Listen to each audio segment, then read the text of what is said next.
Also, well, I engaged in a rather long discussion on the Toho Kingdom forums over this.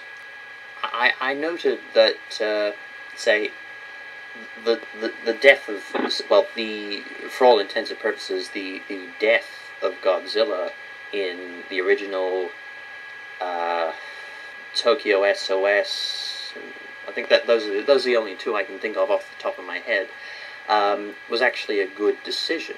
Say, I would find it to be somewhat of a cop-out if Godzilla were revealed to be effectively immortal.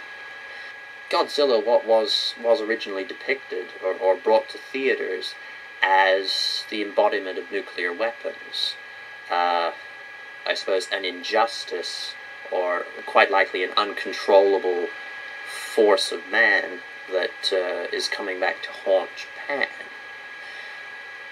I think, say, in portraying Godzilla as effectively indestructible, you're essentially asserting that, essentially, this mistake can't be remedied. Say, nuclear weapons are a force that can never be redeemed.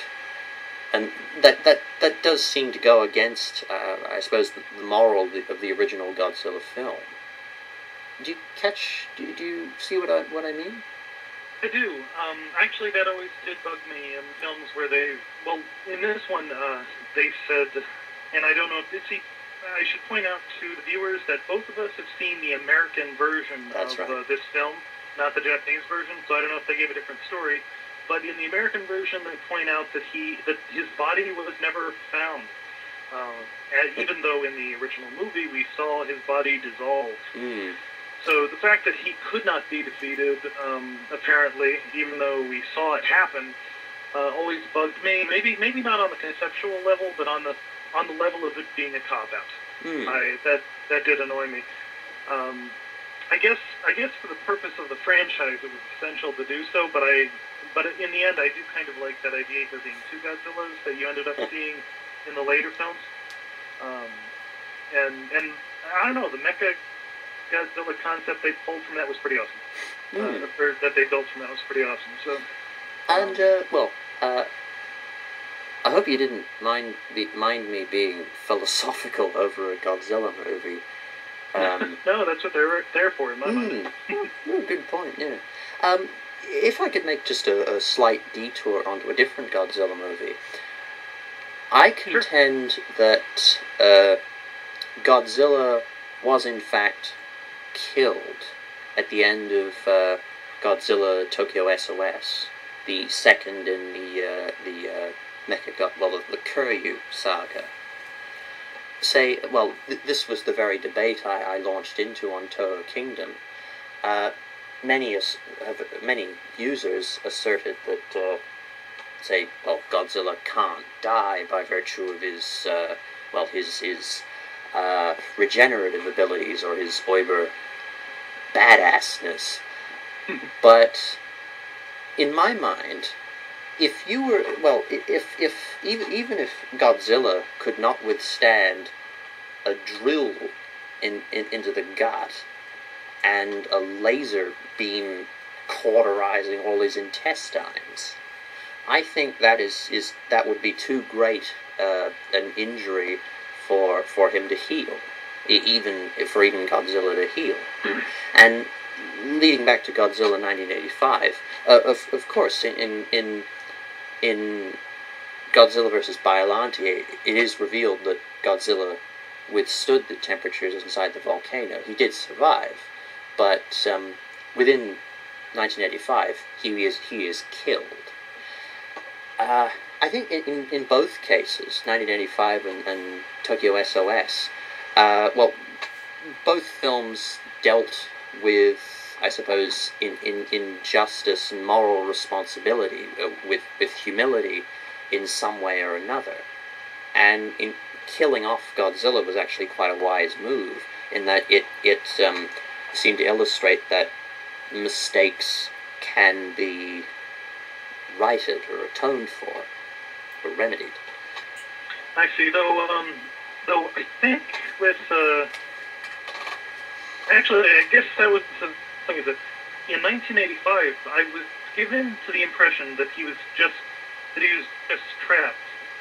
I don't know if they did say that he had died, but now that I think of it, but I think he really was just trapped. So I think in terms of the message, that it was actually a bit more pessimistic in 1985, because they were just saying that they were able to handle it for now, which would be a reflection of the Cold War, the whole process. Yes. Okay, we've managed not to blow up the Earth this time. So I guess that's what I got from it, and that's also the message I ended up getting from it. I would have to check again to see it. Yeah. And what did you think of Raymond Burr's various appearances in the American release? I like Raymond Burr, but dang, the American editions, not only do they tend to have a different tone, a different budget, and just generally be a lot crappier. And I did think the whole thing did diminish, despite Raymond Burr's odd sage-like lines. First, because of the whole Dr. Pepper fiasco, the annoying redhead, the guy in the general in the golf shirt or whatever he was wearing. I don't know. We can't have any mistakes now. That was one of his lines. And also, the camera was close, but it was not the same camera work. It was like literally if you pasted in bits of a different movie entirely. So yeah, I have to admit I really would like to see the Japanese version of that film. But no one's really bothered to release it, as far as I know. Although I actually thought that I didn't mind the American segments at all. The transitions weren't jarring in my mind, and I suppose as you mentioned, Raymond Burr's narration did serve to magnify the urgency of this situation.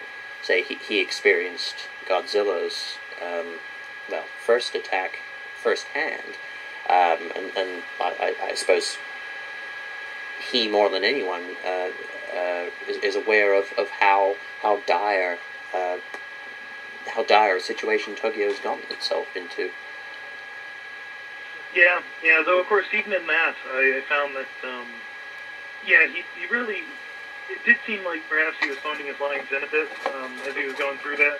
He did really just stand there. There was no leaning like, oh, we have to get this done. Because generally what he was saying is, you're not going to be able to do anything.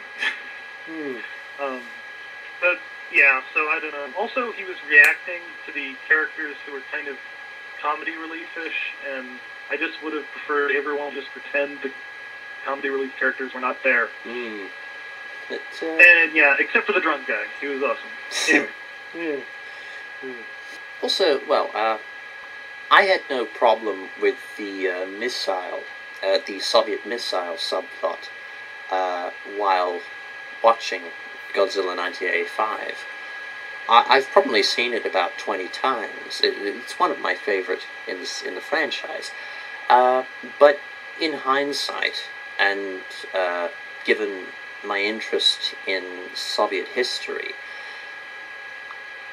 I think the addition of a docked Soviet ship deploying a missile from a space station, to annihilate Godzilla, it was a poorly informed choice for a subplot.